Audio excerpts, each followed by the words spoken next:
David? On the ordinance, we removed section 5, didn't we? On this ordinance, we removed, section 2, didn't we?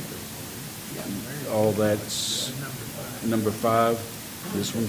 Yeah, that one's over, that's the new one. Okay. That's revised. Yeah, they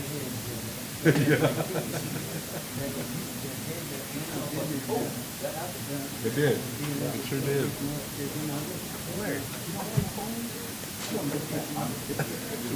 Well, that answers that. Wow. My goodness. No, the old number 5 was guns. So that's been removed out of it. Okay, Because it was taco Tuesday. okay. Well, you got a pit bull on a chain? Thanks for back and see what his That feelings are. section about the Mean great guns things. is not in there anymore.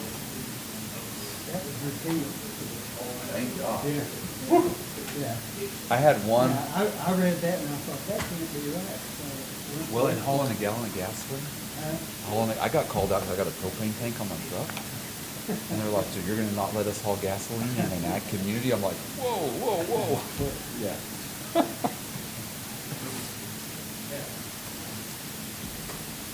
All right, that's a good thing. Open with that. Okay. I'd like to welcome everyone to the regular meeting of the Guymon City Council, May 12, 2020. At this time, will you please stand for prayer? Dear Heavenly Father, we gather today to make the best decision, to honor you, honor this city and this state. Please continue to guide us and give us the knowledge and the power to continue to lead our city. In your name I pray. Amen. Amen. Mr. Swagger, please pledge allegiance.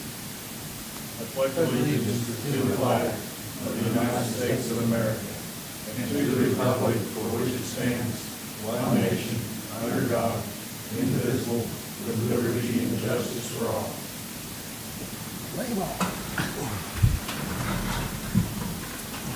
Item 1, call to order.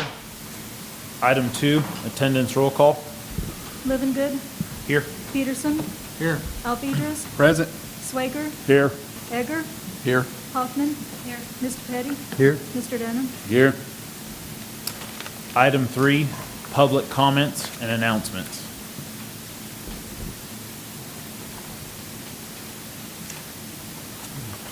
I'm going to wait to see if anyone calls.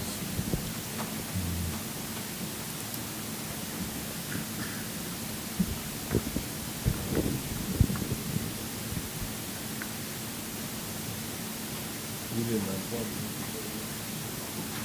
No, I didn't.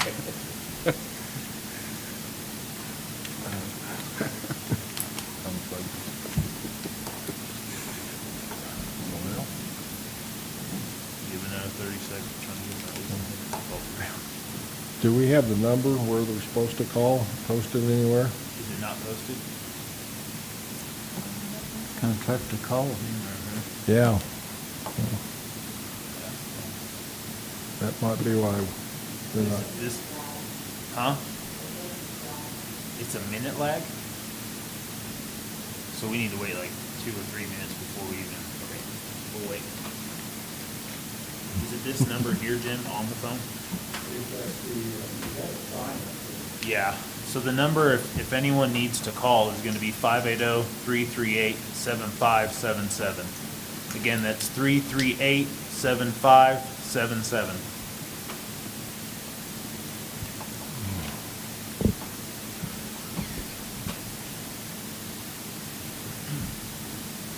calling you. I think that. See if it works. It worked, Jim. Oh, did he?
Give it a couple. Okay.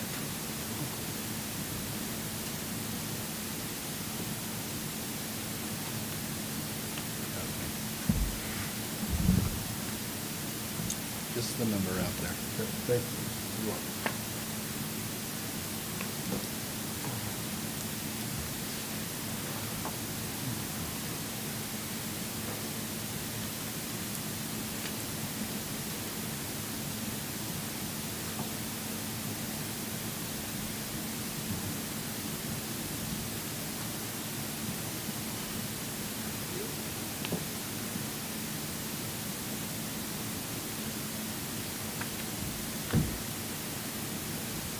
I imagine if someone's gonna call, they've gone through by now. Okay. It's been over 3 minutes, it's been 4 minutes now, so. Okay. Item 4, approval of the consent. Approval of the consent agenda.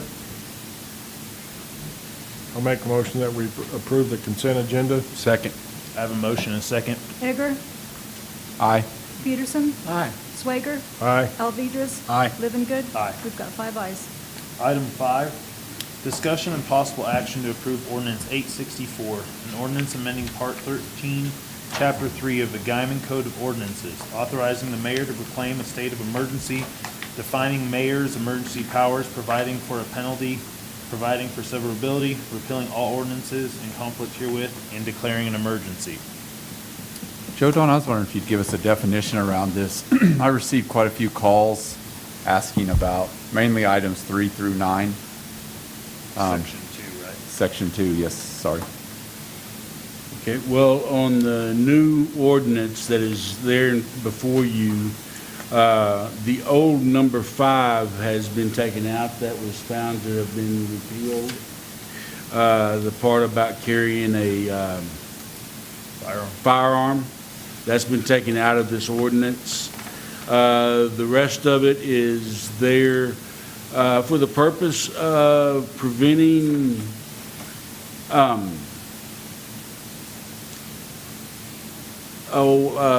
terrorist-type activities.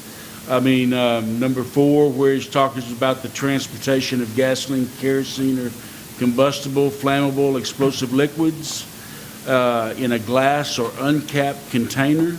That shouldn't affect anybody that's carrying farm fuel, propane for the vehicles, anything that goes for the normal operation or the legitimate use or home use is still going to be allowed.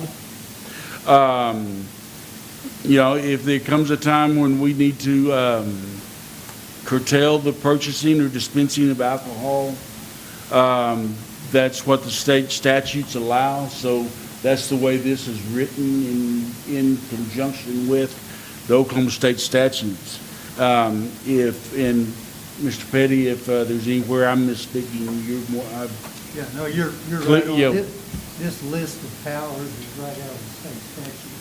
And that's the same statute that the governor relied upon for his emergency proclamation. And there's another ordinance that permits another statute that permits the city to adopt those same powers as a municipal ordinance. So that's where it came from. What about the statute that, Title 11, the Section 10-105, that says the mayor shall preside at meetings of the council, he should be recognized as head of the city government for all ceremonial purposes, and by the governor for purposes of military law, and that's all it says. Well, We're not under military law. Well, there's a separate statute that enables the city to adopt an ordinance specifying these specific powers for the mayor. State statute. You know what that is? The statute? Yeah. It's 21 OS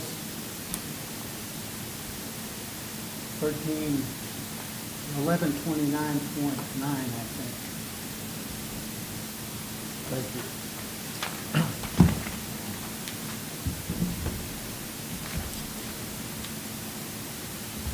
Is there any way, if we decide to pass this, Mr. Petty, Mr. Dunham, that we can make it where the council would have to meet to pass this, the special meeting that we would post the agenda item, that way it's a collective group decision on what things we should mandate. Is that possible? This statute allows the mayor to do the proclamation. The council should, I think, adopt an ordinance to the effect that the council would have to approve any proclamation issued by the mayor. And if, correct me if I'm wrong, but if that was something that the council wished to do, then any proclamation that we bring forward for the mayor to sign, the council would have to approve prior to the mayor, you signing one. Or possibly could it not be that, like the governor's emergency declarations, that upon him doing so, that he has to call the governor had to call the legislature back in for a special session on the Monday after he did his 2 emergency deals that lasted for 30 days. It couldn't be a deal that we said upon the mayor issuing such a proclamation that he calls a special session for us to meet in 3 days to ratify his decision. Would that be overreach? I'd want to check and see what kind of leeway we had there. I guess my point, when I read through this, is at this point in time in this COVID crisis or whatever, everything we're facing, do we really need this? Now, I know that one of the 2 things that I think that I do agree with, I think that the possibility of possibly a curfew, mainly because we've got a lot of kids that want to stay out late at night, having control over crowds. Don't we already have a queue for kids? I thought we already had one. 11 o'clock or?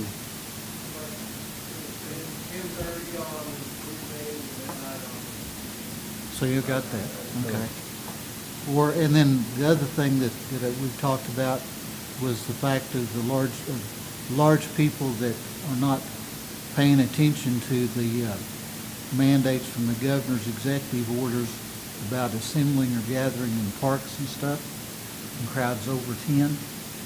And I could see where that might be beneficial for the chief bab and the police department to have an ordinance that gave them the authority to say you've got to disperse or we can write you a ticket.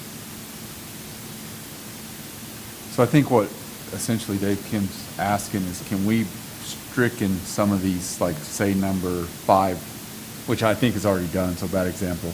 Number 4, can we stricken that from this and adopt it with certain numbers stricken? Yeah, you can leave them. You don't have to adopt all of those. We can pick and choose.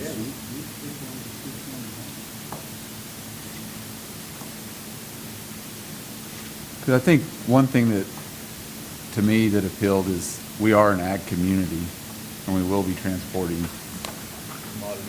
Yeah. Well, what on this, because I have not received any phone calls, what of this ordinance is the ag community up in arms about? I mean, if it's the transportation of fuel,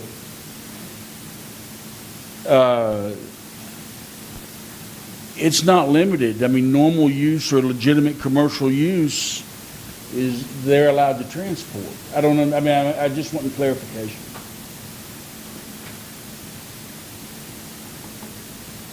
I think that the way that was read, and Michael or somebody correct me if I'm wrong, is if they were to get pulled over on a DUI, that was one of the calls I got today, and they had an open gasoline, lawnmower deal, are they going to be charged with this under this ordinance? If they're pulled over because of a DUI? Yeah, and they have an open gas can. I mean, I got 3 cans I don't have lids for, let's just be honest. But are you using it for legitimate use? Yeah. Normal household use? I mean, I think the purpose behind this ordinance is to prevent people from making some sort of illegal explosive. Yeah, I don't have a problem with that. I'll promise you. Yeah. What started this was the number 5, the firearms. Okay? And that was literally probably 50 to 60 calls. The rest, I mean, I think if you take that out, but right, it just led into further conversation as to what does this mean exactly. I just think we need to make a wise decision. It's not so much for today's day and time before we adopt something like this, but we are an ag community. Right. And we are making an ordinance that could still be in effect 15 years down the road. I don't have a problem with 1 and 2 for sure. I don't think Mr. Swagger or Sergio or Kim or Sean do either. But we do need to think about it because we're not Oklahoma City either. Right. I'm not opposed to it. I think 1 and 2 for sure. And I sure think we need to stop people from gathering 10 or more. I think the gatherings become the biggest problem. If you talk to anyone in the spread of COVID, it's been the gatherings that have caused the widespread in this community and a lot of other communities.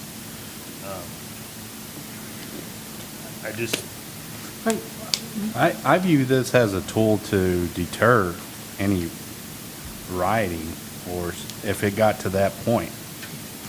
Yes, there's some items that could be taken out, but this is a tool that could be used by our law enforcement down the road if there was such an issue.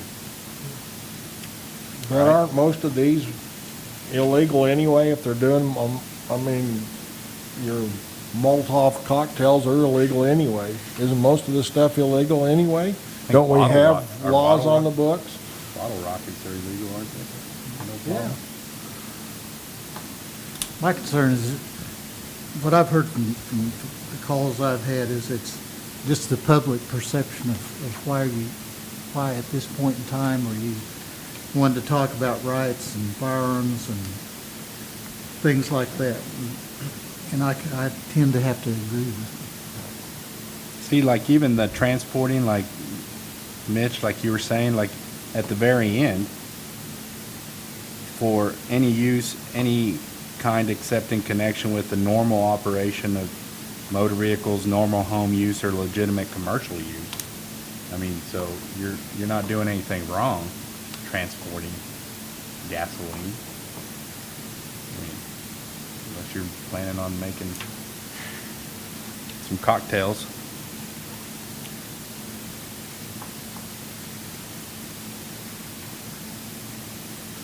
Is that right, Mr. Dunham? Is this more like a tool?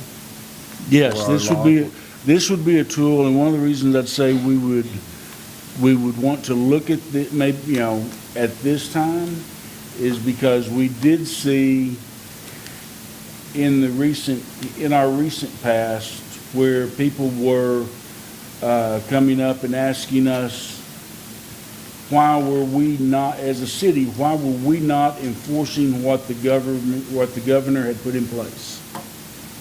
And that was because we did not have a tool in our tool chest to enforce that regulation. It had to, we relied then back on the governor and the state of Oklahoma. This would give us, as a municipality, the tool to enforce that in the future. Such as gatherings and stuff like that. Such as gatherings, such as that. The stuff here for that I would consider terrorist type activities. The possession or transportation of Molotov cocktails. The possession of fuel that is not for a normal operation of a vehicle or home use. Yeah, that's illegal anyway, but it still gives us another avenue to enforce those laws that we have on our books, and gives us the opportunity to do that. I'm not saying that the next state of the emergency that comes around, it may not, there may be nothing in there that would make us need to say in our proclamation that you cannot transport fuel. because I think the proclamation is what actually spells, if I remember correctly, the proclamation is what spells out what powers we are putting into place. Everybody needs to recognize this language was prepared by the Oklahoma legislature. I mean, this wasn't something that popped up here locally. The state of Oklahoma, House and Senate passed this language. So, Dave, let me ask you a question, just so it's publicly on record. Number 5 is stricken from this. Yeah, it's not in, it's not in. Firearms is not in there. Okay. So what's section 2, the new number 5, sale and purchase or dispensing of alcoholic beverages, including 3.2 beer, 3. That was formerly number 6. They just renumbered when 5 came out. and- Right, but how's that gonna stop a pandemic? You know, like, what's that got to do with it? I understand you said this comes from the Oklahoma Senate reps. These powers aren't established simply for the pandemic. They're there to provide emergency power to a mayor to issue a proclamation in any emergency where some of these might be appropriate. You don't have to issue these in every case. Just like in the proclamation that's been prepared here, some of these aren't even in there. I understand that. It's just that's some of the questions that we're gonna get from the public as to why these are there. And I'd say that, I can't think of a reason right now why there is a reason to ban the sale, purchase, or dispensing of alcohol, but there could be something in the future that would cause that to be, us to want to have that in place.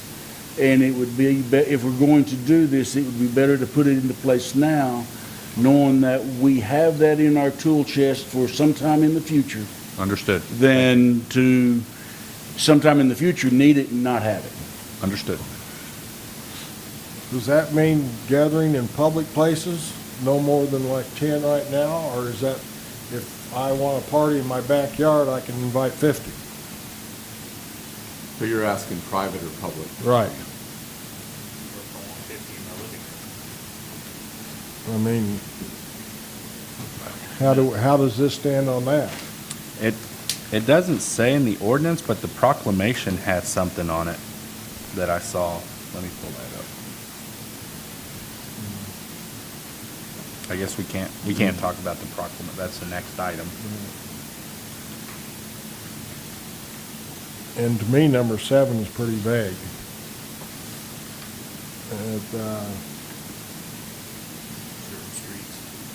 Sell, purchase, or dispensing of other commodities or goods.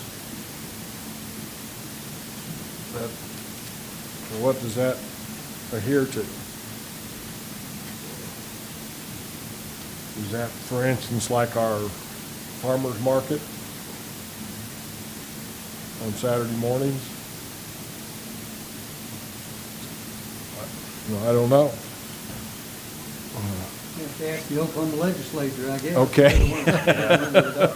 So like we've had drive-in churches, that's a public gathering, technically. No one's getting out of their vehicle. Does that qualify as a public gathering?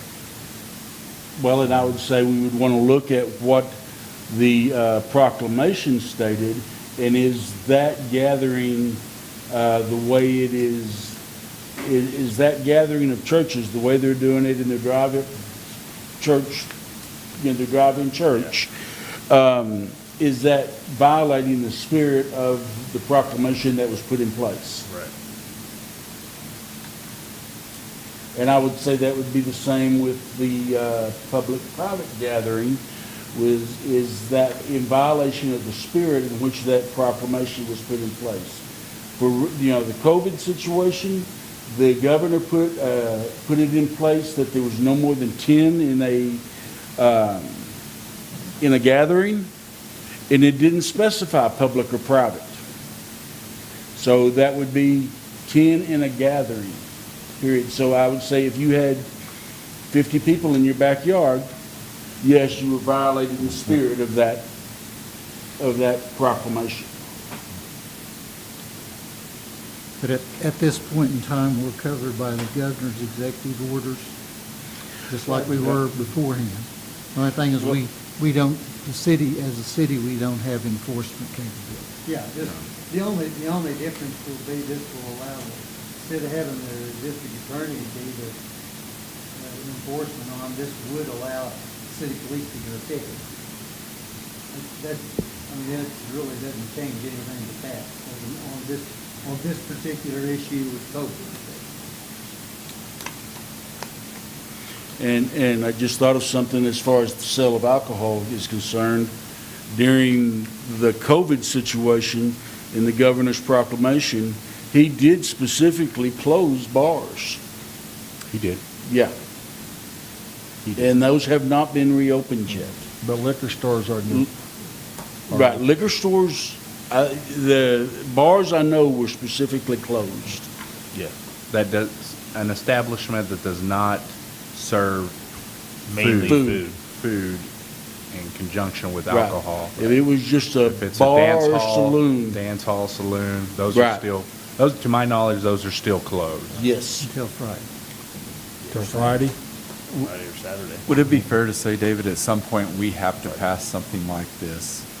At some point, as a community, we're going to have to pass something Yeah, it just- similar to this at some point. It puts in place a mechanism where the mayor, in an appropriate situation, can issue an emergency proclamation and deal with it. And it's just, there's just that gap existing in our ordinance. Right. Should probably been cured a long time ago. Yeah, because I know Amarillo has this Yeah. established already. Yeah, there's a lot of places too. Yeah. It's just like our last meeting, we sat around and what can we do? What, are we gonna move forward? And that really wasn't up to us because we didn't have anything in place we didn't have anything in place to enforce. That's what this was intended to cure, to have a mechanism if you thought a proclamation was appropriate. I've got a question as far as, okay, if we approve this and the mayor does a proclamation, what happens if the majority of the council actually doesn't like that proclamation, but we've given him the authority to go ahead and issue one? Well, that's what the question a minute ago, whether or not we could adopt an ordinance that would require approval of the council or ability of the council to Override. recall it. And that's just something I just need, I don't know the answer to that off the top of my head, but I can find it. An emergency would be like if Tornado. two of us were to perish, three of us were to perish, and that would be up to the mayor then it would be an emergency situation. Well, I think my thought was the governor declared an emergency. And he's done the two of them. And, or whatever the term was, but according to state statute, he had to convene a special session of the legislature on the Monday following his doing so. My thought was, if we decide to do something on something like this, that it might be language that could be put in there that if the mayor deems that, if that's deemed that an emergency needs to be proclaimed by the mayor, he could at the same time call for a special meeting 2 or 3 business days afterwards so that the council would have the opportunity to ratify his decision or override his decision. But I think those are things that, Mr. Petty, you've got to do some thought on. And I think like Mayor Livingood said, he'd be more comfortable if the council as a whole was involved. But I think a tool like this needs to be available for our city. Chief Babb, do you have an opinion on this, since you'll be the one enforcing it? Well, I believe that with this, if you pass this ordinance and a proclamation is instituted, whatever the parameters are of that proclamation, it would allow us as the police or code enforcement, either one, to be able to enforce the proclamation utilizing our city resources instead of having to file paperwork with the district attorney's office.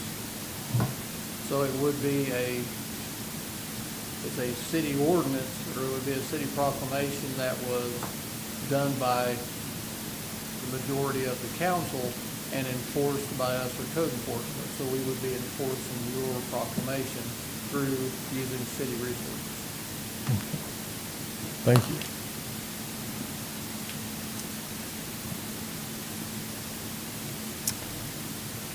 If we need to, on my thought, on the 2-day special meeting, you'd still need to do some research to make that part of this ordinance. No, you can pass that ordinance. The question will then be whether we can craft an ordinance that will require, or give the council ability to authorize it before it can be issued. If this ordinance is passed, then the mayor can issue that proclamation that you also have on the. Right. Which covers 2, 6, 7, and 9.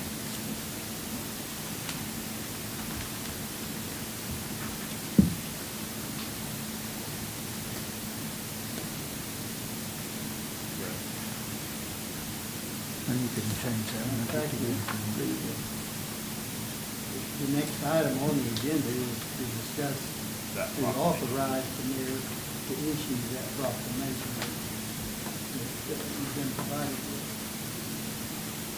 So sometimes I think in our discussion, we lose sight of our objective. Our goal is for the mayor to be able to create a state of emergency if we have a tornado hit, if we have a pandemic hit. This isn't pre-COVID, nothing's going wrong on a July summer day. So I think sometimes we're losing sight of our objective here. I think, for me, I'm kind of with Kim. I think it's a great idea to visit it 3 days after it's been issued, which we should do anyway if we're at a point in our community that we need to issue it to begin with. We need to meet within 3 days. And we will be there. Yeah, and so It will be needed. it will be needed. So on that, I think I would make a motion to approve item 5 with the ordinance, and I'm not sure how to say it, Kim. You can probably say it better.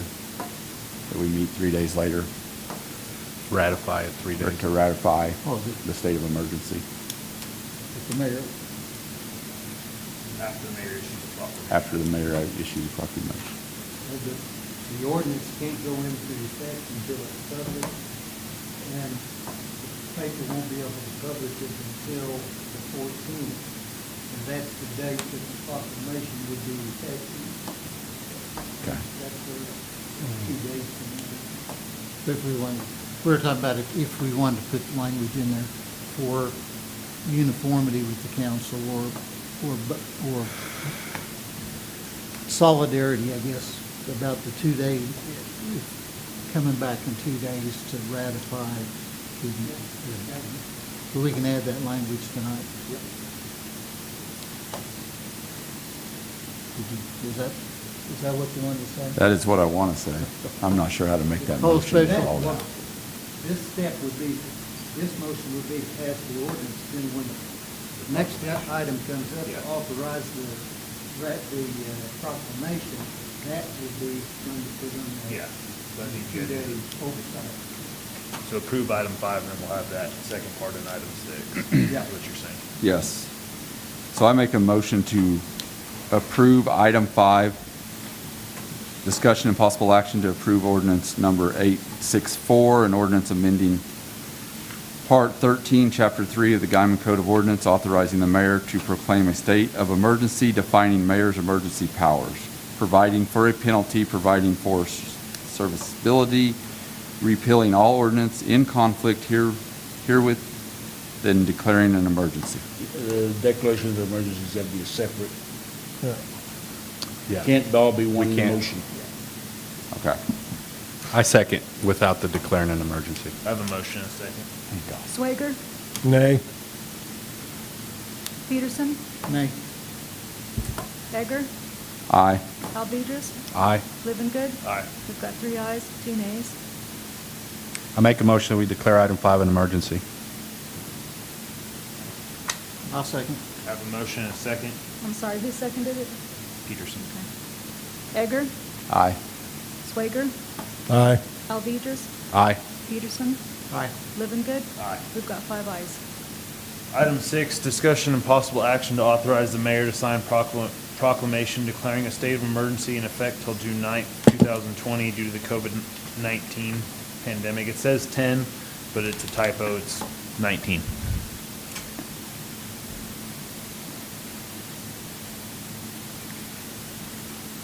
So in that proclamation, it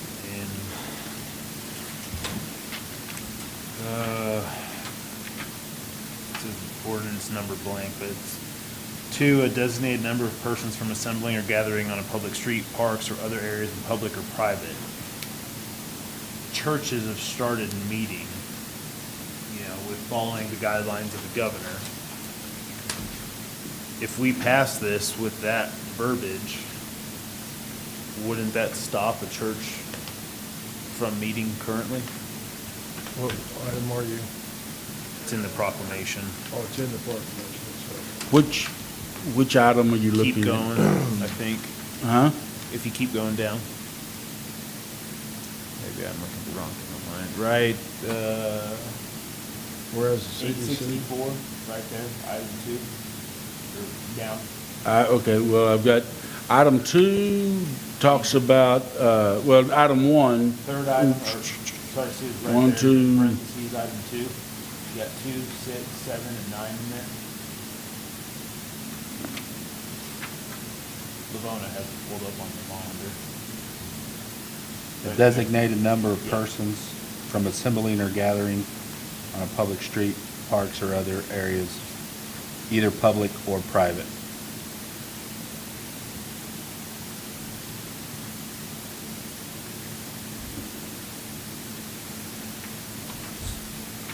Obviously, some churches are still meeting online, but I know there is some churches that have started meeting in person again. I think we've left it, to me, it's kind of a gray area. Well, I think what we're looking at here is that it says here,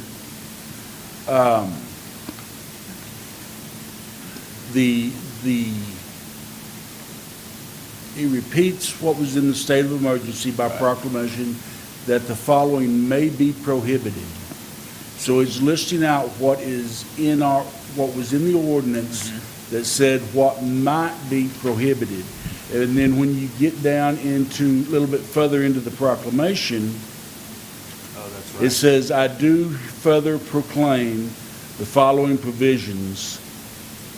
Suspension of all scheduled events through June 9th with 10 or more participants at city-operated properties or facilities. And then it lists out a few.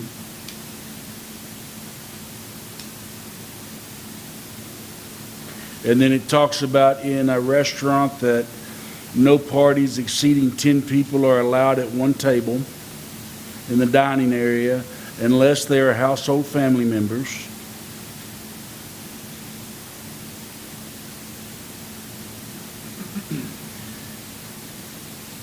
And then it says businesses where persons gather for presentation of entertainment such as movie, live theater, bingo halls, sporting venues, okay, places of worship, must maintain strict social distancing. Then it goes into what is that strict social distancing. They have to, employees' temperatures must be taken. Anybody with a temperature of 100.4 should not be at the facility. Offered staggered seating. At least 2 seats between customer groups. Okay, I see it. Customer groups must be limited to no more than 10 unless a household family. Right. So churches could still meet Yes. under these guidelines. They could. Just people of the worship team or whatever, just need their temperature taken Right. before they enter. And Staggered I seating. would say that, I think there's another place where it talks about social gatherings. Item 9. Yeah, number 9. So we look at all these, and are there anything there that would prohibit a church from meeting? And as long as they're following the deal and providing that distance between, maybe by closing off a pew, Which I a think row, most, and I think that's in the state declaration also. the ones I've talked to, they said that they've already, they've got that information, they've been doing, and there's not a lot of churches meeting right now anyway. Yeah, I think closing off one, CDC recommends that they close off one whole, every other aisle, row. Right. And as long as they're following those recommendations, I think that they're within the spirit of this proclamation. Okay. So I had a call this week on number 6 too, actually 2 calls. And we have a former restaurant owner on the council and a current restaurant owner. And I'd like to ask them their opinion on number 4, item B, all servers and staffing interacting with customers must wear facial mask or coverings. Their concern was that they are hiring high school kids and they're going to reach up, pull the mask off incorrectly with their hands, and I can wrap my head around that. The question that they asked I thought was fair. Are we endangering the servers by making them wear masks, trying to protect the public? At some point, I don't know. So I've thought about that, and I don't think the intention is to protect necessarily the people at the table. I think it's to protect the server potentially of someone at the table that could be infected. Obviously, if you're going to go out to eat, you're really taking a risk. I mean, that's the other part is if you're going out to eat, you're running a risk of potentially transmitting the virus. Well, also, these A through H, these are, best I remember, this is a direct quote off of the governor's Open Oklahoma plan for restaurants. Yes. And that's outlined by the state that you should do that. Now, I don't know that the face mask and police is gonna be there for every minute watching them. But in our place, we've had our kids, most of the time, everybody wore masks when they could. And we've tried to teach them how to take them off and how to wear them properly. Good luck with some of that. But I think the intent's there. Larry, thoughts? Well, 2 weeks ago, we made the comment, well, we need to get business opened up and everything, and it was time for people to take responsibility for their own actions. Now we're kind of pulling that in, saying you can do it, but these are under these circumstances. So, Well, and Councilman, what I would say to that is that how far, since 2 weeks ago, how far have our COVID cases gone? that's right. Look at the And- data. And where are they gonna go? By Friday or Saturday when the results come in from the I would anticipate that by Friday or Saturday, we're in excess of, well, we're at, the city of Guymon is at 420. 330. 424 for the county. I bet you would get to We'll be closer to 700. 5. At least. 5 to 700, 600. yeah. I'd be surprised if we're not over 700. Yeah, I think it would be in that range. I don't think we're necessarily pulling back. We're not really changing that much under the governor's orders. And once again, this isn't recovered cases either. Right. I've got a question, okay. 216 for the county. 216. May 15th, other things are relaxed. We've got June 9th as these things being closed until June 9th. Now, what happens if the governor on the 15th says that all parks can be open? And we've got closed till June 9th. Ours is still in effect, Okay. under the new ordinance. And there was a good handful of cities that, didn't let people start opening on the 24th, for example, I don't know what Oklahoma City and all those other places are gonna do on the 15th. Their cases are declining. Right. Our Ours parks, are. I think we're a very rare part of the state right now. Yeah. We're the extreme one-off, and we've got to take extreme caution moving forward.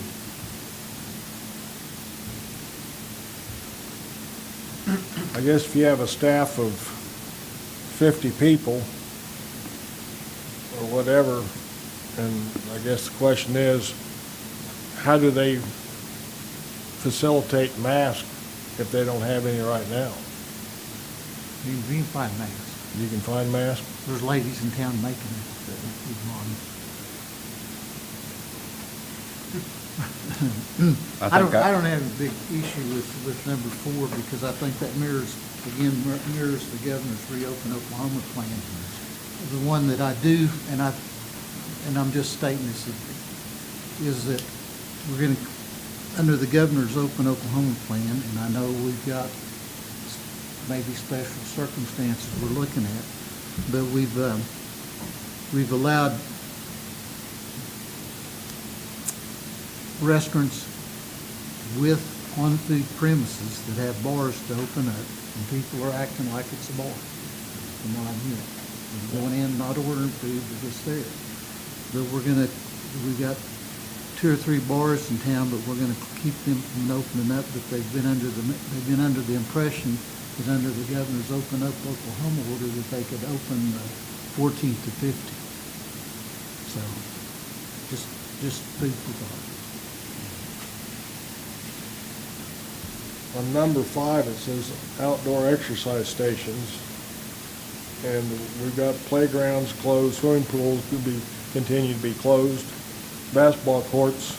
I guess my question is, the golf course is open, and it is an outdoor kind of exercise station. But they don't, You can- they you touch can their own keep the private equipment. 6 feet apart between each person, less than 10 minutes together on a hole, for example. You got people chipping, they're all from different areas. Now, some people are gonna gather in places, They do. but you can't touch the hole, touch the cup, pick up the flag, that's all been disabled. I noticed, are we actually having Monday night, men's Monday night? I think they're about to cancel it. But it hasn't kicked off yet. Oh, it hasn't kicked off yet, okay. Yeah. They can't, okay. Yeah. And athletic gyms and recreation centers can open following those guidelines, which a handful have opened, and I think the Y is planning on opening on the 15th. And they have some protocols. And they have a lot of protocols, which I think is smart. And I had one gym manager call today and ask some questions, and I know that gym's following the governor's guidelines. So I think, a lot of the businesses have done a good job of, trying to follow those guidelines. I mean, up to now, we have not superseded anything that the governor puts out. And nothing in here. And nothing in here does. What does? The June Well- 9th date. Yeah. It's the June 9th. Well, that Closing date, up to closing now, bars? up to right now. Okay. But instead of us trending down, we're trending up. Yeah. So, So what you're saying, we shouldn't have opened up? no, Well, I'm we not did. saying, I'm not saying that. I'm not saying that at all. And it's up to everybody, just like I said last meeting, it's up to everybody. If you want to follow social distancing and keep away and stay at home, and you do that. You don't put yourself at risk. You stay at home and make your rules there. I think it's fair to say we live in a very multicultural community, and we have different problems than most. When we started doing this and opening up, our numbers weren't spiking. Obviously, they're going to spike this week with seaboard testing. We all know that. I would think we would peak. But I also don't know that we have the people eating out in restaurants that are sick that are from the plant in that culture. We had 58 cases. I looked it up. We had 58 cases in Guymon when we decided, I think we're okay. And within 2 days, it went up 55 more cases. I mean, it got over 100 like that. I mean, and now it's just continuing So to increase. I'd like to ask again, what problem are we trying to solve? We have 216 recovered off of the number of 425, if I'm looking at this right, in the county. So we're roughly, in the 200 range still, which we were when we started all this. So I ask again, what problem are we trying to solve? I mean, we're kind of going off bunny trail bandits. In my opinion, the rapid spreading is here, Yeah, right? I mean, We're gonna it's, peak. it's here. we can't stop So, that. It's a social circling deal too, what people do after Right. they get off work and what they do social. and how many deaths of those, is it 4 out of those 400 and, That's is that still correct, Grant? Mhm. That's the most accurate. I mean, it's,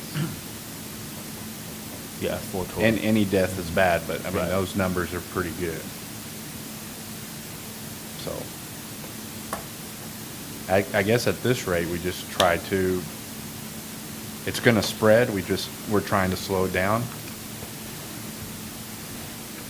is my opinion. Hopefully we peak and continue and then trend down from there is all we can hope for now. But like Mitch was saying, that the argument sometimes on calls is infringing on a citizen's rights. And personally, I don't think we're infringing on on any citizen's rights as far as asking them to social distance, to be mindful of others and to follow protocol, which is social distancing, right? That's handed down from the governor. So Joe Don, what is our intent with item 6? I mean, is it to continue on the plane we're in with just some restrictions as far as restaurants and phase 1 is concerned? Well, I think the intent on this proclamation is to ensure that there is, to boil it down there, to ensure that we've got social distancing in all areas, parks, restaurants, anything that we have that we're looking at. The one question I would have, I guess the only question that I would have, and the only concern I would have about, going past the May 15th date for the opening of bars is how do we, because I think even though that they will be open, the social distancing is still in place for the time being. How do we limit that social distancing? I mean, I know at the swimming pool, for example, CDC has stated that, half occupancy. So we're calculating out what the occupancy rate is for the swimming pool. We're going to cut that in half. If the occupancy level is normally at 100, only 50 people will be allowed in at a time to allow for the social distancing. I think that that's going to put lifeguards and some other people like that for like a swimming pool, not only being a lifeguard, but also being a social distance enforcer, because you're going to have kids in there. I know how kids are. It's going to be tough to keep them 6 feet apart. Half the chairs that are going in there are going to be taken out. Is that same at a restaurant? We put in place rules that say that, or the state has put in place, CDC recommends that rules are put in place to do things to help promote that social distance. Is that going to be the same thing in a bar? And I don't know that. The governor's Open Up Oklahoma plan stated you could have restaurants and bars can have 50% of their listed occupancy, which every bar in town and every restaurant in town has gone through a building inspector's inspection to get either the naval license or a city license. Right. So the fire marshal's posted limits on each building, each of those facilities. And I couldn't remember that being in there for the bars, and if that's there, that's fine. And also, they've got to remove every other bar chair from Right. the bar, and the guidelines for distancing, from what I've read. I guess my point is, we're down to the point with the resolution that we're singling out one. They can't hear you in the back. Can you hear me now? We're singling out one specific business in town, out of every business in town, saying you can't open, and that's bars. Now, those folks, a lot of them been closed for 2 months, so we're gonna throw another 3 weeks on there, or whatever. They're still paying their utilities, they're still paying their insurance, they're still doing a lot of things. So I just want to bring that out. I just wonder, is that an equitable excuse when we're allowing other restaurants that have bars to be open where people can still do the same thing? And I'm not trying to. See, that's the problem I have, is this June 9th date, when the governor's next step is May 15th. Can we include, if the governor opens up the bars on May 15th, can we allow the bars in Guymon to open up on May 15th and keep the rest of them till June 9th?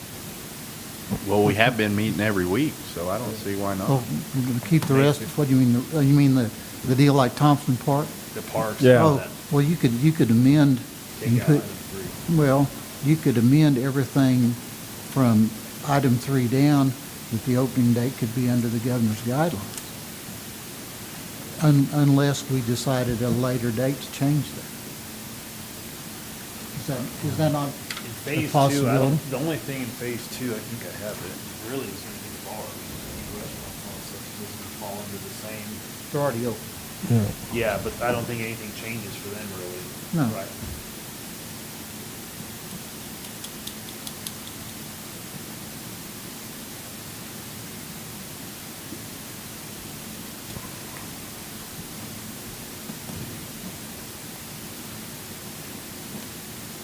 So the only thing in here is it says organized sports activities can reopen under the social distancing, so that's the same thing that we have in here. And then, But they can start this weekend with organized sports workouts and stuff downstate now. And you could leave. Preliminary question of whether the incident rates and the manageable level of hospitalization Yeah. before you go to another phase.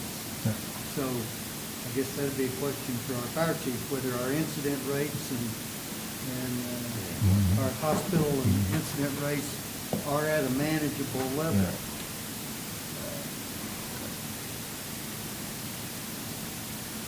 I think we all know the answer to that. Per Guymon in Texas County. To move in any phase, that's a preliminary threshold issue. But I brought that up at the last meeting, we went ahead and did it anyway. But I think the whole reason for all of this is to make sure our medical facilities can handle the run they're having. Right. And my question to Grant would be, is Woodward full or not? I understand Liberal's trending down exponentially.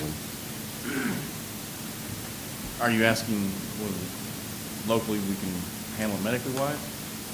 I guess that's the question. I mean, Are you asking if our local hospital is able to handle it? Locally, we can't, but No. the last I heard, Woodward was at capacity. Woodward is at capacity at this moment. They took the last one 30 minutes ago. Hey, Okay. Grant, will you pull that? We can't. Sorry. I didn't hear your. They just took the last patient that they could in their unit 30 minutes ago, which was Texas County resident. So now, tonight, if we have another transfer, for another patient that needs to go somewhere, the options are Enid and Amarillo, if Amarillo will take them. Enid is open.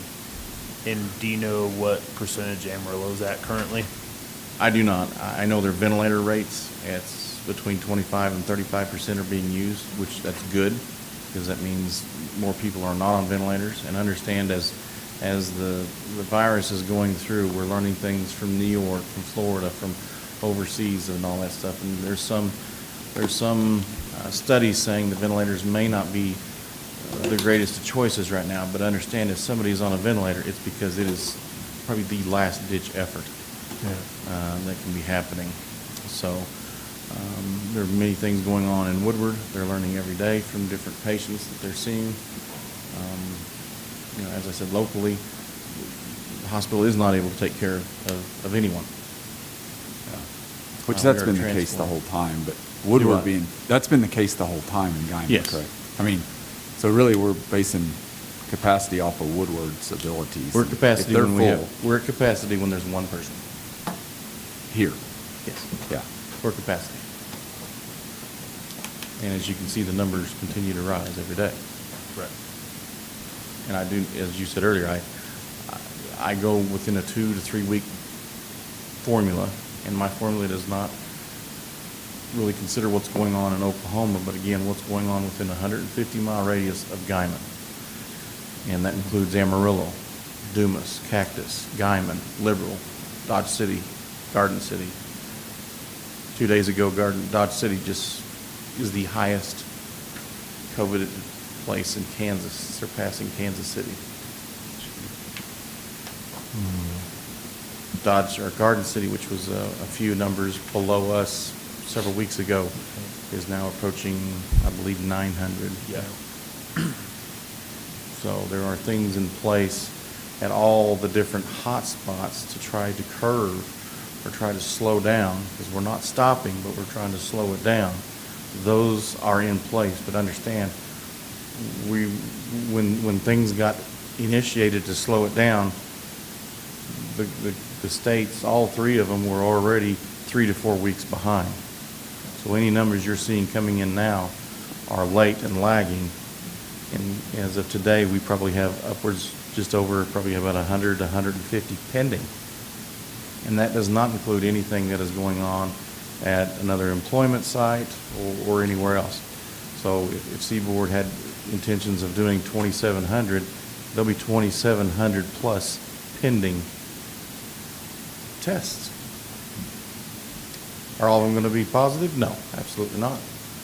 Are they all going to be negative? No. We're going to find different things. And then there's different technologies out there. They're changing different tests. I still have on the forefront worries about the nursing homes. We need to be worried about that also. Because just because it's a slow downstate or it's a slow here, remember, people at the nursing home, their ability to fight any infections are already compromised. So that may be an ongoing thing till December. Don't know.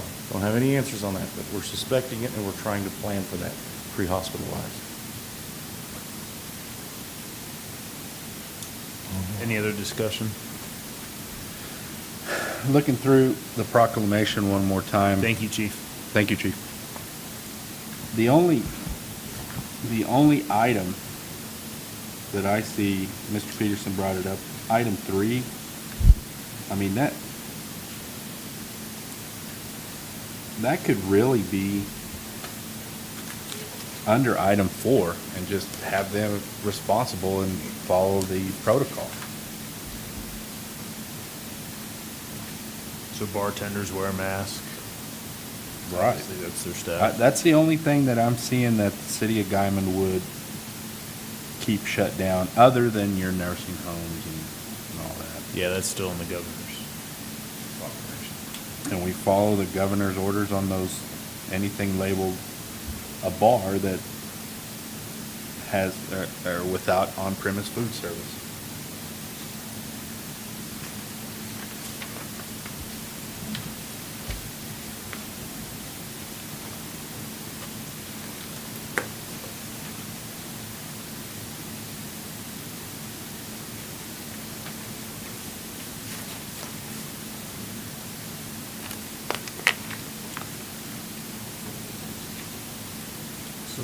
So you're suggesting to amend it to include.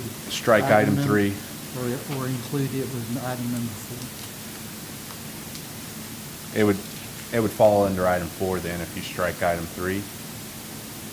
That would be a bar. I think it just makes the same guidelines as item 4. Right.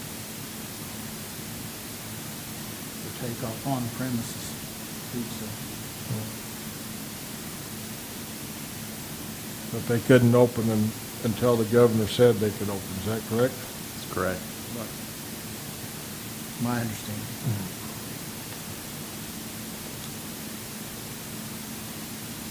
So with that, I'd like to make a motion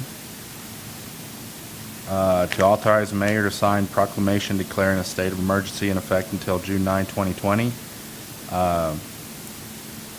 with the amendment that on-premise be removed from item 3.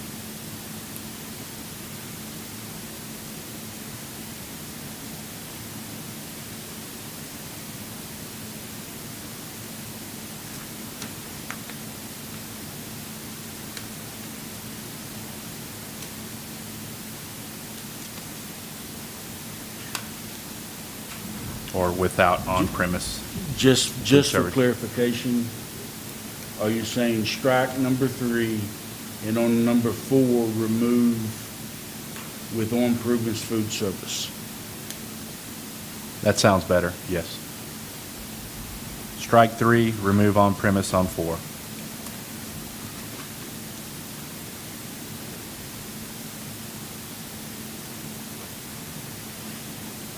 I'll second it. I have a motion and a second. Egger, Aye. Swager, Nay? Alvedras, Aye? Peterson, Aye. Livengood. Aye. We've got 4 ayes and 1 nay.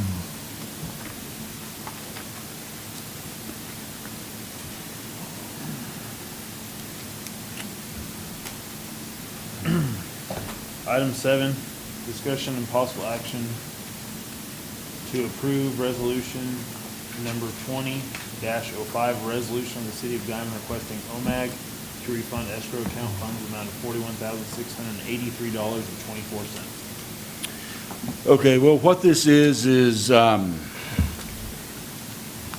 annually, OMAG will open up our our workers' comp escrow account to either allow us to draw that money down or to use that money to go against our premiums for the next year, and then it would reduce our annual premiums next year. Typically, my recommendation for that is to call that money back into the city's coffers and us use that money as we deem fit, and then just budget for the full amount of the insurance next budget year.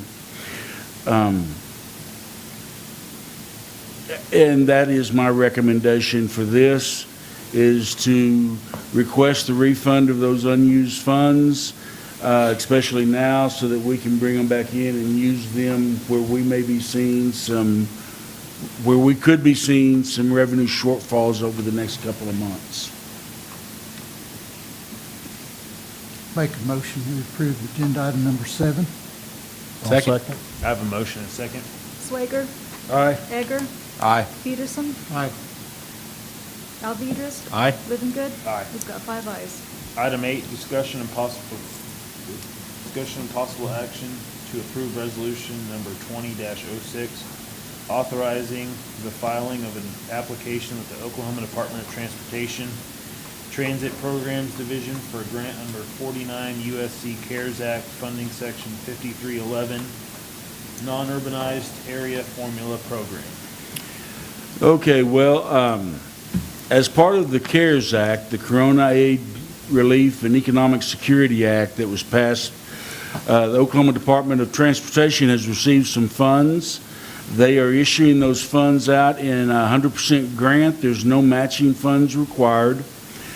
This grant will allow us to receive approximately $286,360 to go back and use in support of operations, purchase capital equipment, or other expenses generally eligible under the Title 5311 grant requirements for our transit system. We're asking for the mayor to be able to sign this agreement so that we can receive this grant. And our anticipated use of these grant funds would be to purchase 2 new buses for our transit system. At the last information that I looked at, the last time we purchased buses, we did not spend that $143,180 on a bus, so that will still leave some money left over to use for our operations as it relates to the COVID situation.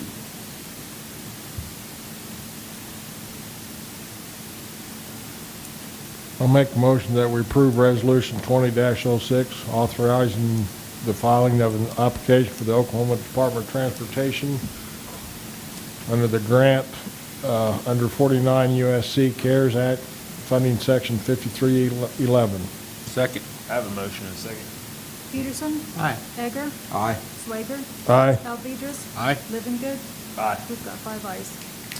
Item 9, consider and take action with respect to resolution number 20-07, a resolution of the city of Guymon, Oklahoma, approving the incurrence of indebtedness by the Guymon Utilities Authority, issuing its used tax revenue note, taxable series 2020, providing that the original document creating the authority is subject to provisions of the note indenture, authorizing the issuance of said note, waiving competitive bidding with respect to the sale of said note, and approving the proceedings of the authority pertaining to the sale of said note, approving and authorizing execution of a used tax agreement by and between the city and the authority pertaining to the year-to-year pledge of certain used tax revenues and containing other provisions relating thereto. Well, that was a mouthful. I initially had a lot of questions on this. Getting everybody to get a bid in, all local banks and everything, and it was explained to me. We hired a financial firm, and through OMAG we got one, and if we look back at the initial bid, I think we saved the citizens roughly about 70 basis points on this. In fairness, you are correct, but in fairness, interest rates dropped quite a bit in that time too. Not necessarily the bid saved us money, as the interest rates drop did. Still save money. Good timing.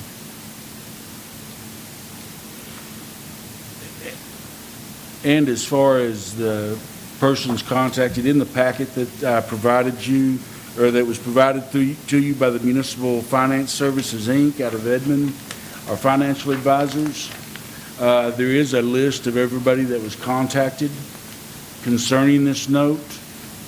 There were approximately 10 different banks contacted, and we only had 3 turning bids. Did we have any local? 2 of the banks that turned it, well, there were 2 local bids. The Bank of the Panhandle, which is the low bid, is a joint effort between Bank of the Panhandle and Anchor D. So they are sharing that note.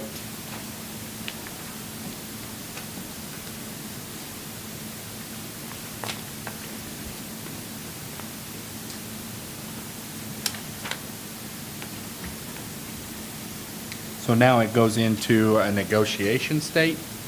No. Or, No, we have, this it would be negotiated, the way the bond is structured, the term for negotiation was what already has taken place. Okay.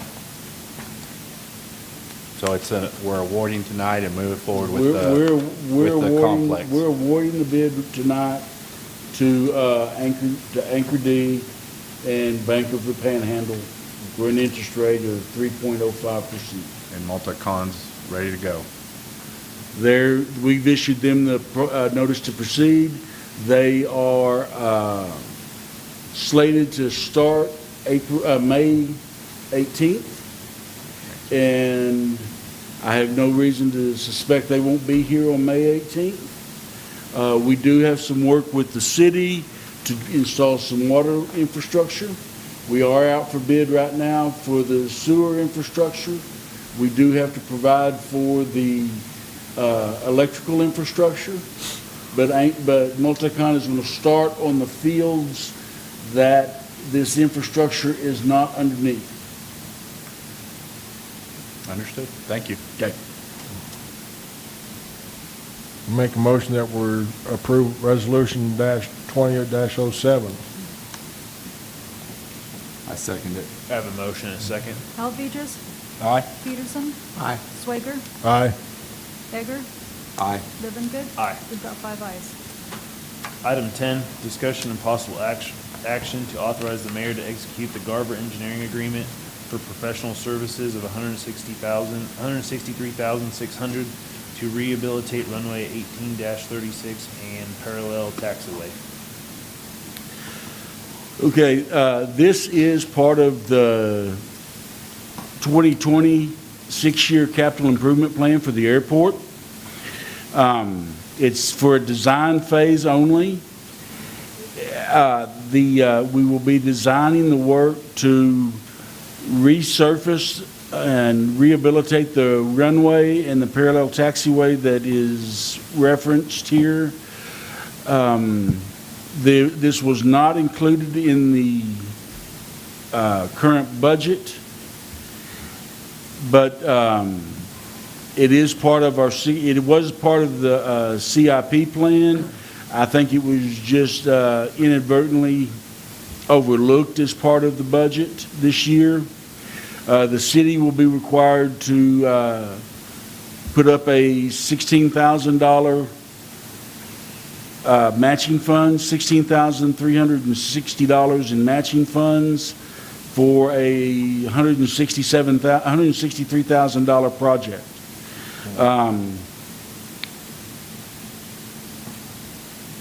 I think I would recommend that we continue with our CIP plan, authorize the mayor to execute the contract, and have our design work done through Garver Engineering.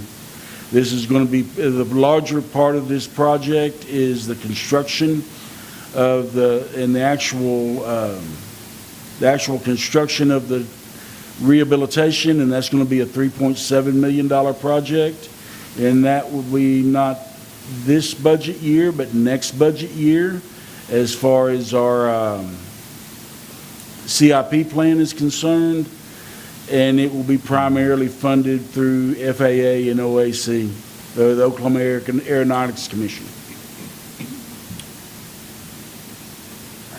So the FAA does give us money. Yes, FAA will be providing 90% of these funds. I make a motion to authorize the mayor to execute the Garver Engineering Agreement for professional services for $163,600 to rehabilitate runway 1836, parallel taxiway, item 10. I'll second. I have a motion and a second. Swager, Aye. Egger, Aye. Alvedras, Aye. Peterson, Aye. Livengood. Aye. We've got 5 ayes. Item 11, discussion and possible action to authorize mayor to sign the application for federal assistance SF-424 for the Guymon Airport for $30,000. This is very similar to the transit grant.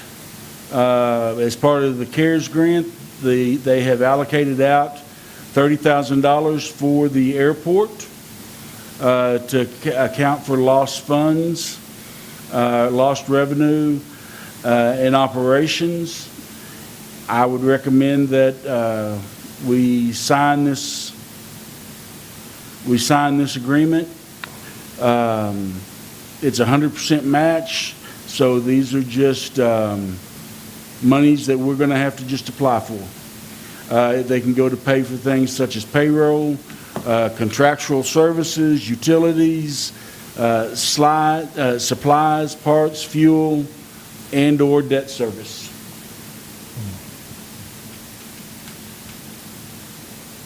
Make a motion that we approve agenda item number 11, federal assistance SF 424 for the government airport. I'll second. I have a motion and a second. Alvedras. Aye. Egger. Aye. Peterson. Aye. Swager. Aye. Livengood. Aye. We've got 5 ayes. Item 12, discussion and possible action on memorandum of understanding regarding changes to the 2020 agreement between the City of Guymon and the Fraternal Order of Police Lodge number 125. Okay, this is a memorandum of understanding between us and the union, the police union, to modify our SOPs, or our standard operating protocols. Right now, they prohibit a person from, an eligible person for promotion until they have been with the city for 12 months. What this language does is that if it's a former police employee that has left and has come back to the city, has left in good standing, we have hired them back. It allows for them to be eligible for promotion within 6 months. The union is in agreement with this MOU. Chief, have I missed anything? Basically, there's a conflict between the contract and department policy. Their contract specifies a 12-month probationary period has to be completed before you're eligible to promote, regardless of what type of years of service you have in law enforcement. Our department policy allows that someone that is previously employed by us that leaves in good standing and we rehire, that they serve a 6-month probationary period instead of a 12-month. So this is basically just going to clean up language within the union contract to be in line with department policy.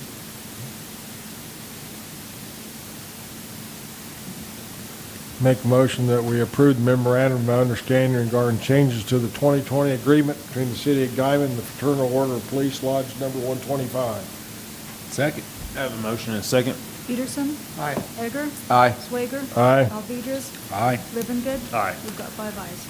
Item 13, discussion and possible action to authorize the mayor to sign the agreement for the 911 and dispatch services with the Texas County 911 Trust Authority in the amount and not to exceed $266,093 per year.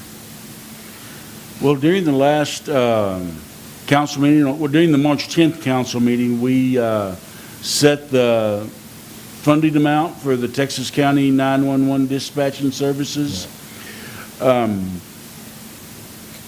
This dispatch service is slated to go in effect July 1st. And at that point, the city of Guymon will no longer be dispatching for our police, fire, and EMS, and that will go over to the 911 Trust Authority. And we'll have a contract with them to do that.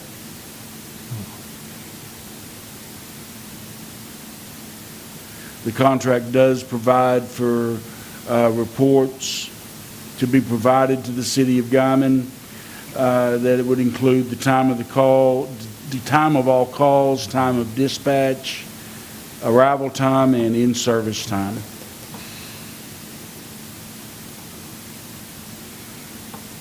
And I would recommend that we sign this, the mayor sign the contract or the Chief, agreement. I have a question. Yes, sir. This is for Chief Babb. How long before this system becomes, how long will it last? How long until like end of service, or will this new system that was put into place, how long will it last? The new 911 system Yes. that they're installing, Yes. as a rule of thumb, most computer things have about a lifespan of 5 years. Our current system that we're operating right now, I believe we're at about 8 years on it, and it's on its last leg. So 5 years, as far as the 911 system goes, 5 years, and pretty much most places won't do any type of warranty service Right. beyond 5 years. That's kind of the standard for us in electronic equipment, period. 5 years is about that time frame.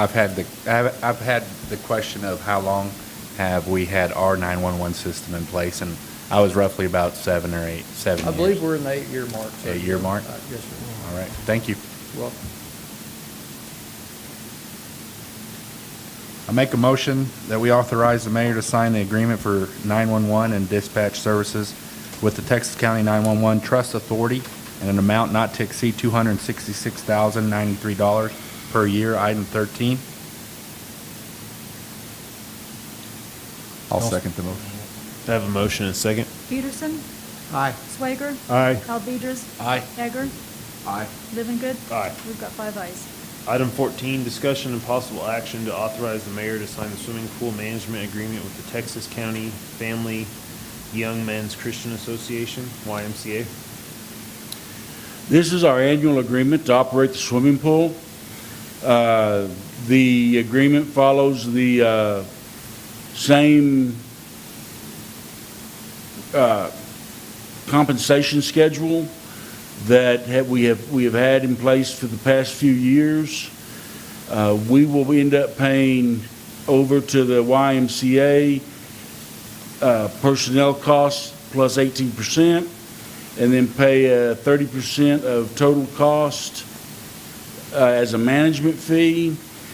Typically, this annual payment has been between $31,500 and $36,000.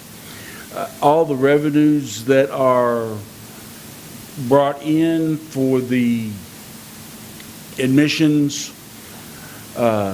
passes, things of that nature, and I believe even the concessions. Well, I'm not sure about the concessions. I think they do their own concession. Excuse me? I think they do their own concession. Yeah, I think they do their own concession. But as far as entry fees, pool passes, things of that nature will be remitted over to the city of Guymon. We will be responsible for the maintenance as far as providing chemicals and things like that, things of that nature to keep the pool properly at the proper chemical levels. The YMCA will be responsible for the daily administration of those chemicals, the daily cleaning, of course, lifeguards. They will need to be certified, Red Cross certified.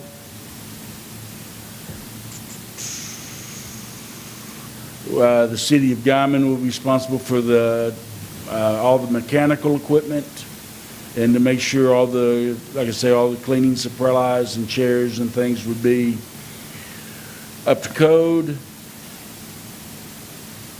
And this agreement would go in place beginning May 23rd and then ultimately ending on September 7th.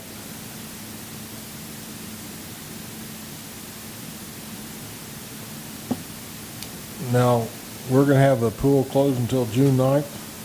Is that right? For our declaration? Let me go back to the declaration. Or was that at the 50% capacity? Take me just a second to get back to it.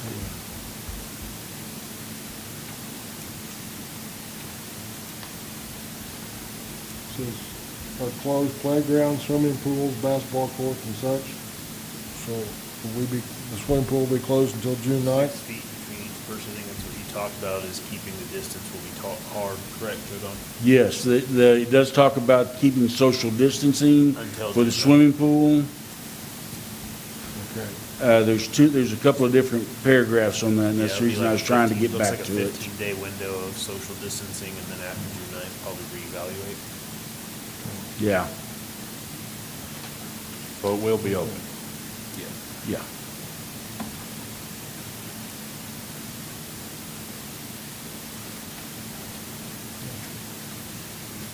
I make the motion that we authorize the mayor to sign swimming pool management agreement with Texas County Family Young Men's Christian Association, YMCA, item 14. A second? I have a motion and a second. Hager. Aye. Peterson. Aye. Alvedras. Aye. Swager. Aye. Livinggood. Aye. We've got 5 ayes.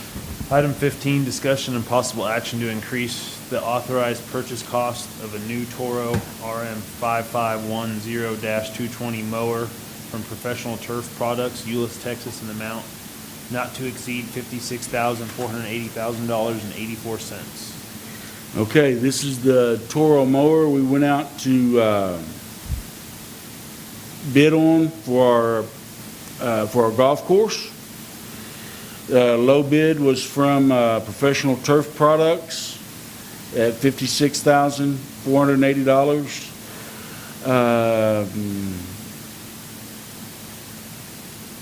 This is a budgeted purchase that will be paid out of the general fund. There's approximately $80,000 budgeted for golf course equipment.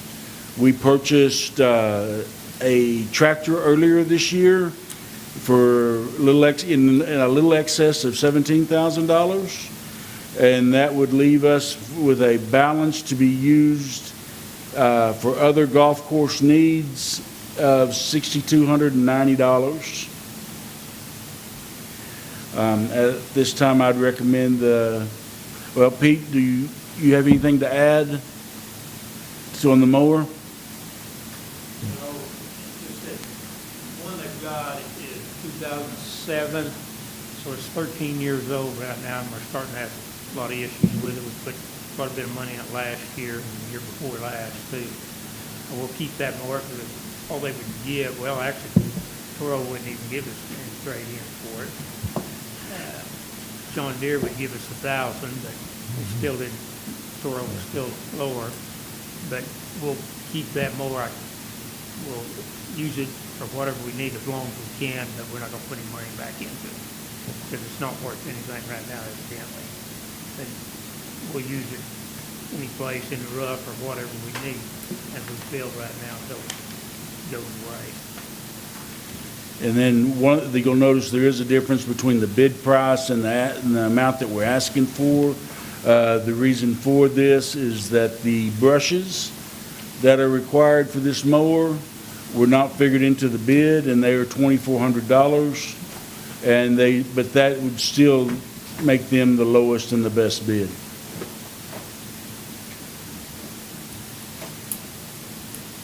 I make a motion that we approve authorization of the purchase of a new Toro RM 5510 2020 mower for Professional Turf Products.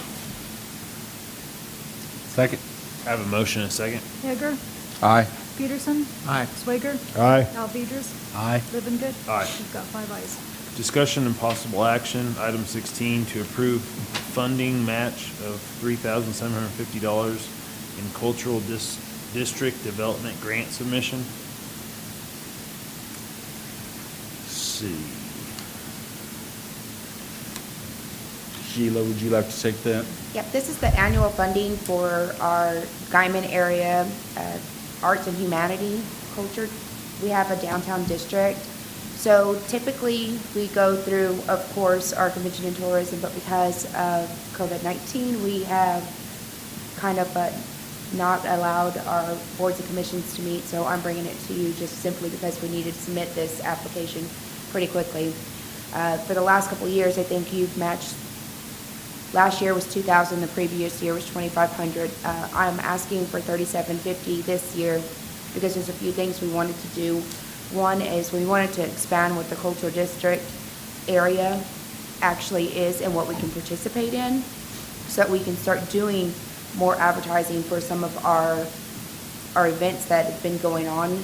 In the last year, we've had multiple events that have expanded, as well as a couple of new events that have actually won some awards. So we would like to start expanding on that. As well as before, when the grant was submitted, they were unaware that those grants can actually use for supplies and/or to fund some of the artists to come in. I know you've seen the One City mural that we worked on last year, and we would like to continue to do so. Well, I've actually put funds in the budget for this year to pay for some of those artists to come and do some of the murals that we have been suggesting, as well as some of the wrap boxes for the electrical boxes that we have done, to continue on that project as well.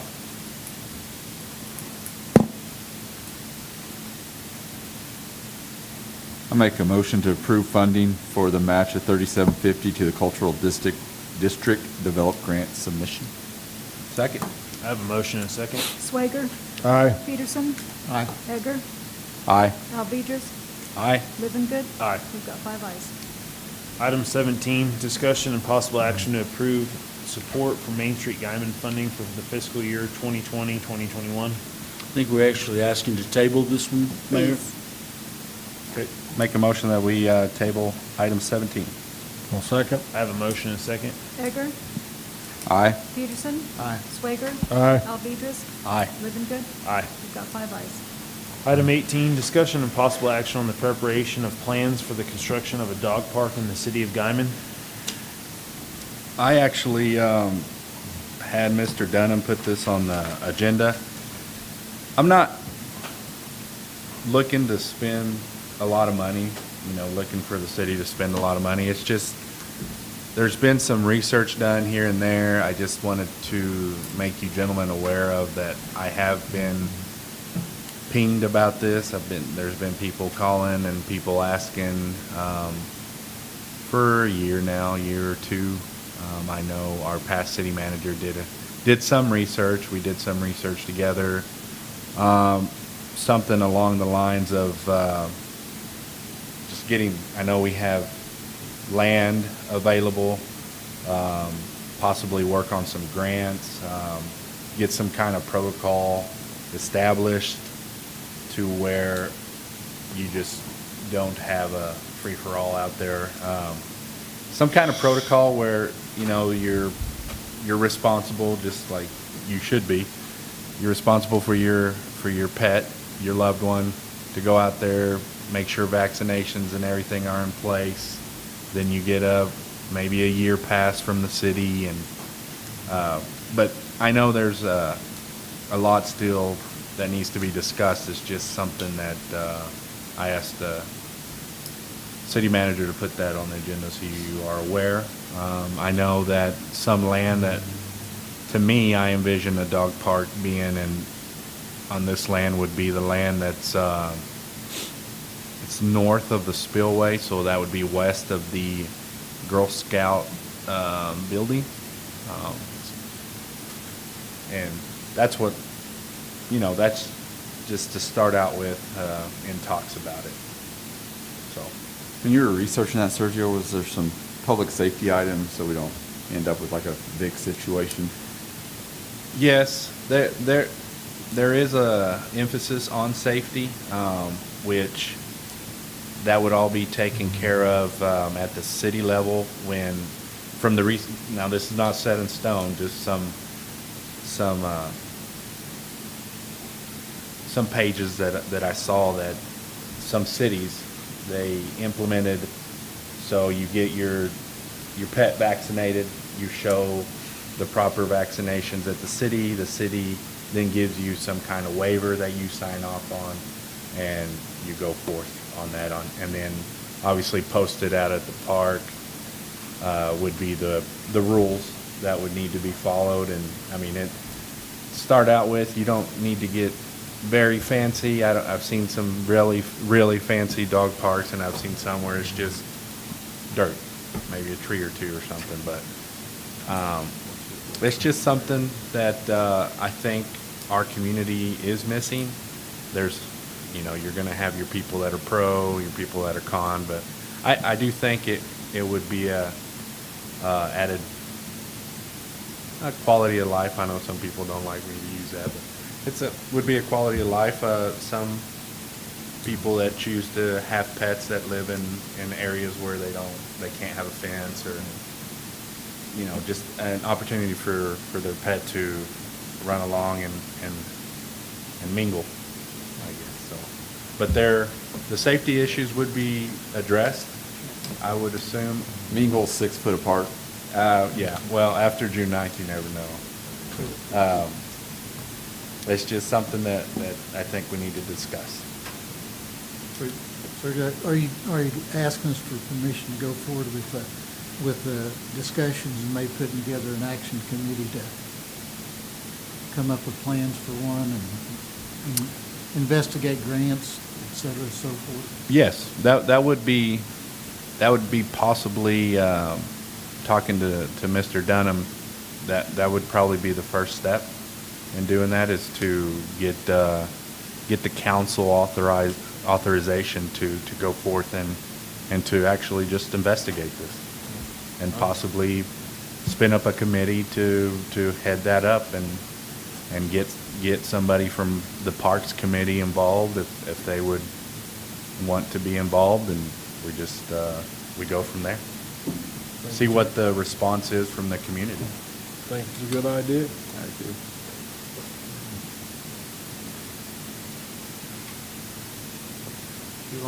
You want a motion to authorize you to do that, or just our blessings? I think we have it as an action item, so Well, we put it as an action item just in case there was anything that we needed action to take. I believe that with your guidance here, that we can move forward with the development of a plan, or an action plan to see what it would take to construct a dog park for the city of Guymon. And it wouldn't necessarily need to be a vote taken tonight, I don't believe. Well, I give you my blessing. well, thank you.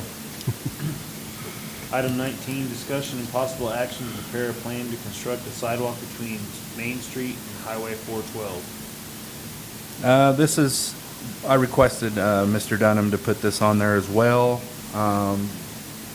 We all drive 412 Main, 12th, 4th. We drive that a lot.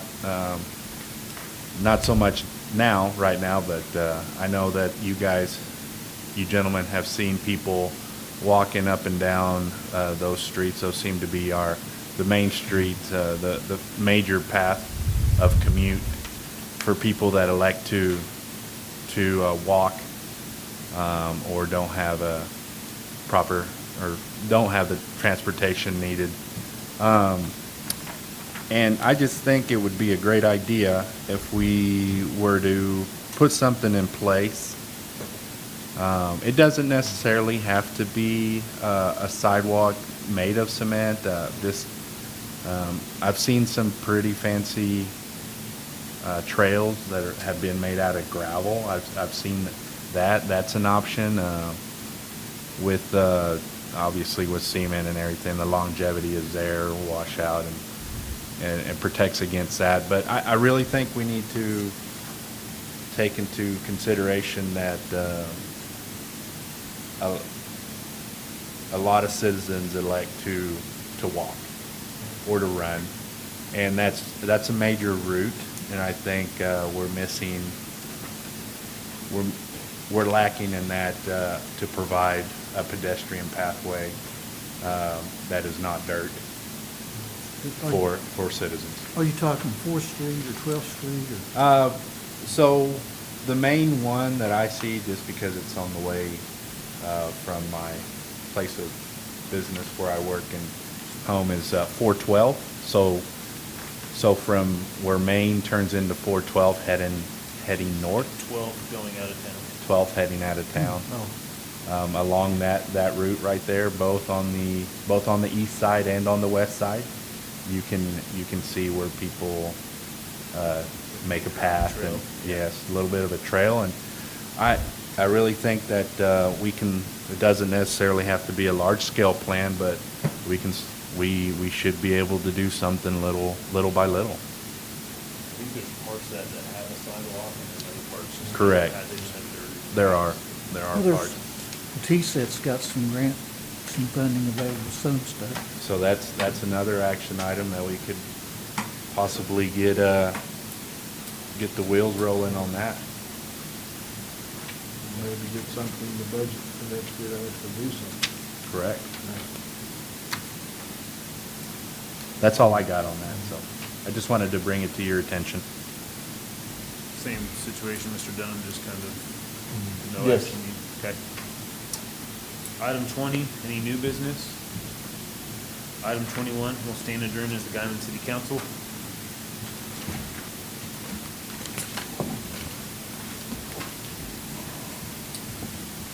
We will reconvene, call to order to the special meeting of the Guymon Utility Authority. Item 2, approval of the consent agenda. Oh, yep.